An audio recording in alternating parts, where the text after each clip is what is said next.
Welcome to Great Andalusian Minds. I'm Doña Isabel de Tarragona, and up next, I'll be sharing about Maimonides. Moses ben Maimon, also known as Maimonides, was born in 1138 in Cordoba, the son of a rabbinic judge. This was later than the other great Andalusian minds I have covered today. His family was exiled when they refused to convert after the Almohads conquered the Almoravids in 1148. After a period of 10 years, his family moved around Spain and North Africa, spending considerable time in the city of Fez. This image is the first known portrait of Maimonides, an engraving done around 1744. While in Fez, Maimonides continued his studies in astronomy, medicine, Greek philosophy, and theology.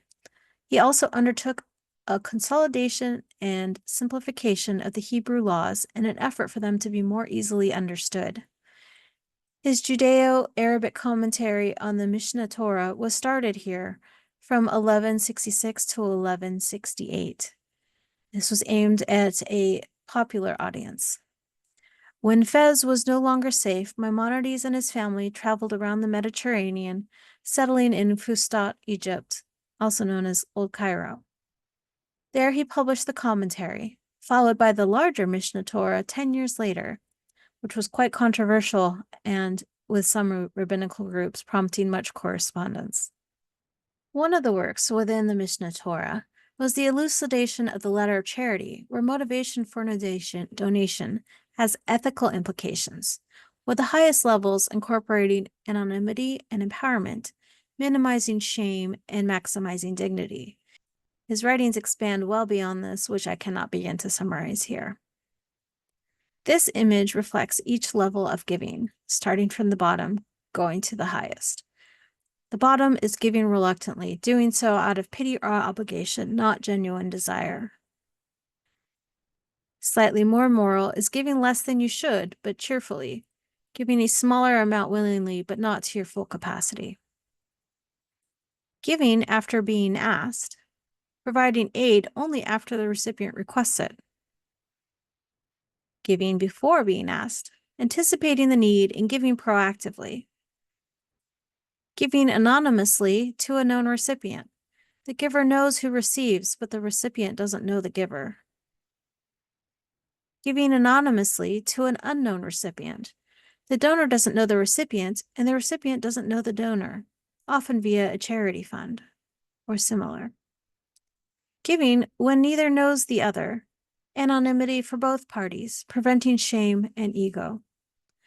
The highest level of giving is by enabling self-sufficiency, providing a gift, loan, job, or partnership to help someone become self-sufficient. In Egypt, Maimonides became the Nagid, the leader of the Jewish population in Egypt. He published the Guide for the Perplexed around 1190, in which his audience was a trained religious scholar, reconciling Judaism with Aristotelian philosophy.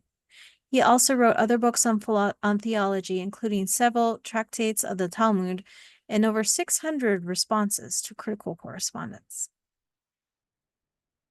When his brother unfortunately died with the family savings on a merchant ship to India, Maimonides had to work as a physician to support both their families, having studied medicine in both Spain and Fez.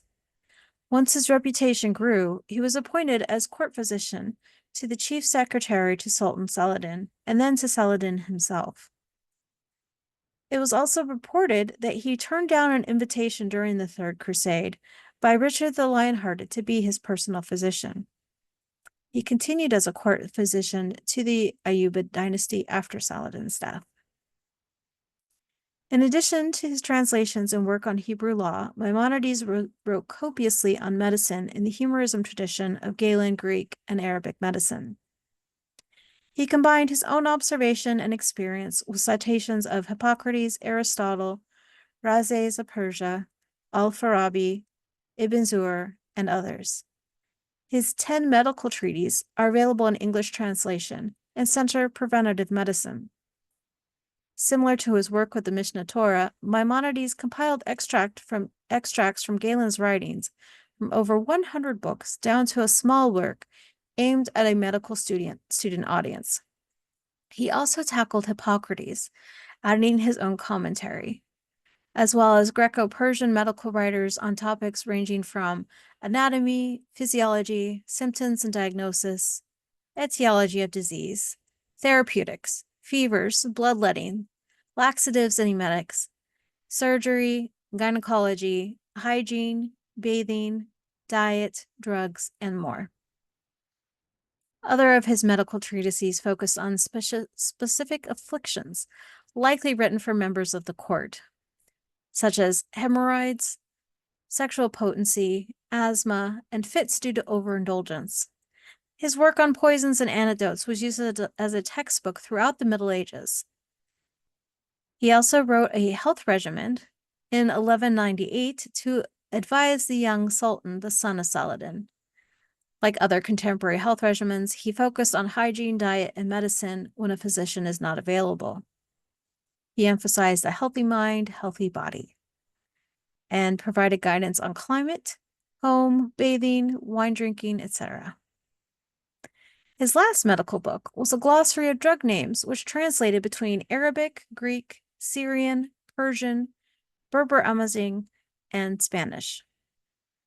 Maimonides continued in this vocation and location until his death in 1204. He continues to be honored today in his birthplace of Cordoba.